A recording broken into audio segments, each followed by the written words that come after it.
Ce monstre de taille moyenne se trouve à environ 1000 années-lumière de la Terre, soit près de 9600 millions de kilomètres.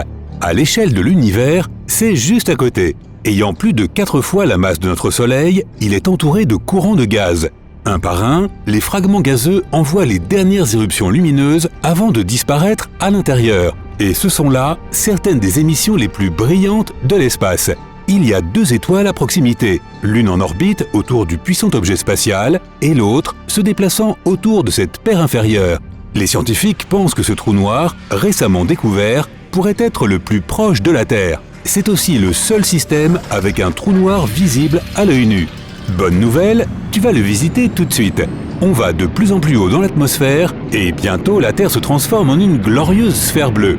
Tu passes devant la Station spatiale internationale, salut les gars! Mais avant que tu ne puisses les voir plus en détail, elle est hors de vue. Pas étonnant, la plus grande chose fabriquée par l'homme dans l'espace voyage à une vitesse de plus de 27 000 km/h. Tu t'éloignes de la Terre et tu vois de nombreux satellites qui tournent autour de la planète. Ils se présentent sous toutes les formes et toutes les tailles, mais chacun d'entre eux possède une antenne et une source d'énergie, souvent un panneau solaire ou une batterie. Tu atteins la Lune. C'est une sphère ovoïde, froide et sèche, dont la surface est parsemée de cratères et de rochers. Tu y aperçois des zones sombres. Elles sont apparues lorsque des creux géants, laissés par des astéroïdes ou des comètes, ont été inondés par de la lave basaltique. Les zones les plus claires sont les hauts plateaux. La prochaine vue sur ton chemin est Mars, que l'on appelle la planète rouge pour une raison.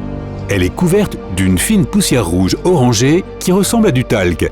La surface de la planète est rocheuse, avec des canyons, des volcans, des cratères et des lacs asséchés partout.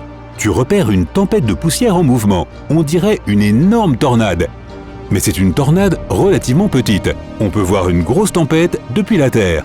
Tu voyages à travers la géante gazeuse Jupiter. La planète est couverte d'épais nuages, rouges, jaunes, bruns et blancs. Cela donne à Jupiter l'apparence d'avoir des rayures. La planète n'a pas de surface solide sur laquelle tu pourrais te tenir. Ce ne sont que des couches et des couches de gaz. Tu reconnais Saturne immédiatement grâce à ses anneaux proéminents. Ils sont constitués de groupes de minuscules anneaux faits de morceaux de roche et de glace. La planète elle-même est une sorte de boule d'hydrogène et d'hélium sans sol solide. Saturne est aussi l'endroit où les vents se déplacent à la vitesse vertigineuse de 1600 km/h à l'équateur. Tu ne croises pas d'autres planètes sur ton chemin. Elles doivent se cacher derrière le Soleil en ce moment. Peu après, tu entres dans un endroit sinistre. C'est énorme, froid et sombre. La ceinture de Kuiper est l'une des plus grandes structures de notre système solaire. Elle ressemble à un beignet avec ses bords intérieurs partant d'environ 30 unités astronomiques du Soleil. Et une UA correspond à peu près à la distance entre notre Soleil et la Terre, environ 150 millions de kilomètres. La ceinture de Kuiper est la principale source de comètes.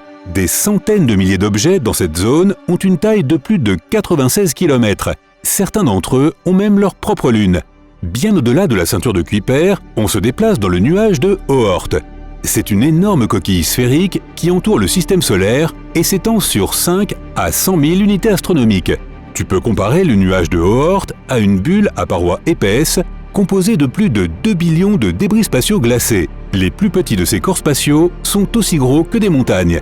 Tu quittes le système solaire et tu te déplaces maintenant dans le vide entre différents systèmes stellaires. Mais ce vide n'est pas entièrement vide. Il est rempli de poussière et d'autres particules, de champs magnétiques et de rayons cosmiques. Enfin, tu atteins ta destination, le trou noir. C'est un endroit mystérieux où les lois de la physique que les gens connaissent bien cessent de fonctionner. Les trous noirs apparaissent lorsque des étoiles massives s'effondrent sous leur propre poids. Le champ gravitationnel de l'objet nouvellement formé est si puissant que même la lumière et les rayons X ne peuvent lui échapper. C'est pourquoi le centre du trou noir est d'un noir complet. Cela ne veut pas dire que tu ne peux pas voir le trou. La chose gourmande consomme toute la matière qui s'approche trop près, la comprimant en un disque surchauffé de gaz incandescent. Le trou noir fait également converger la lumière autour de lui, ce qui crée une ombre circulaire. Tu t'approches de ce chaos de chaleur et de gravité à la recherche de l'horizon des événements. Chaque trou noir a une ligne invisible dans le sable. Traverse-la et tu ne pourras pas t'en échapper, même si tu es un rayon de lumière. Au-delà du point de non-retour, la gravité est tout simplement trop forte. Mais le grand cercle au milieu est plus grand que l'horizon des événements. Tout ce qui s'approche du trou noir se met en orbite autour de celui-ci. Une fois que cela se produit, il n'y a pas de retour possible. Quel que soit cet objet, il finira par être attiré dans le trou. Cette région, située avant l'horizon des événements, appelée sphère de photons, ressemble à l'ombre du trou noir, même si ce n'est pas le cas. Si tu y arrives et que tu réussis à rester en un seul morceau, tu pourras voir l'arrière de ta tête. Les particules de lumière de ta tête orbiteraient autour du trou noir à une vitesse vertigineuse et viendraient vers toi de l'avant. Malheureusement, tu n'y parviendras pas. Une fois que tu auras commencé ton voyage vers le centre du trou noir, la différence d'accélération entre ta tête et tes pieds sera de plusieurs milliers de gravités terrestres. En ce moment, tu regardes avec émerveillement comment de malheureux aventuriers se soumettent à la gravité du trou noir et entament leur voyage vers la fin. Tout d'abord, la matière est prise dans l'orbite du trou noir et pressée dans une bande filante très fine. La friction, la chaleur, les forces électriques et magnétiques excitent ce disque qui fait briller la matière intensément. Les trous noirs les plus massifs ont des bandes si brillantes qu'ils peuvent éclipser des millions de galaxies. À l'intérieur de ce disque de matière incandescente, les particules se frottent les unes contre les autres. Il les ralentit et les envoie directement vers l'horizon des événements du trou noir. Si cette friction n'existait pas, la matière serait en orbite autour du trou noir pendant des milliards d'années, comme les planètes autour de leurs étoiles. Quoi qu'il en soit, tu finis par atteindre la surface du trou noir. Par ça, j'entends l'horizon des événements. Ce n'est pas une véritable frontière ou membrane, et tu ne comprends pas tout de suite que tu l'as traversée. Il te faut plusieurs secondes pour réaliser que tu ne pourras plus échapper aux griffes du trou noir. Ce n'est pas aussi sombre que tu l'avais imaginé. C'est parce que la lumière, également piégée par l'attraction gravitationnelle du trou noir, tombe avec toi. Elle n'est pas brillante, mais elle est toujours là. Plus tu tombes, plus tu t'étires, de la tête aux pieds. Ce processus est ce que l'on appelle la spaghettification. Tu subis également une compression autour de ta section médiane, et les faisceaux de lumière qui t'entourent forment une bande incandescente autour de ta taille. La dernière chose que tu vois, c'est l'obscurité. C'est comme si tu atterrissais sur une planète massive, vide et noire. Retour au trou noir. Que se passe-t-il ensuite? À toi de me le dire. Se peut-il que tu sortes tout juste d'un trou blanc? Leur existence n'a pas encore été prouvée, mais certains scientifiques supposent même que les trous noirs et les trous blancs pourraient être les deux faces d'une même pièce. Si tu l'observais de loin, tu ne pourrais pas distinguer un trou blanc d'un trou noir.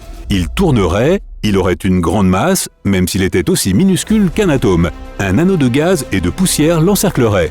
Mais si tu regardes assez longtemps, tu verras quelque chose qu'aucun trou noir ne parviendra à répéter. Une éructation. Ce n'est qu'alors, au moment où quelque chose sort, que tu te rendras compte que tu regardes un trou blanc.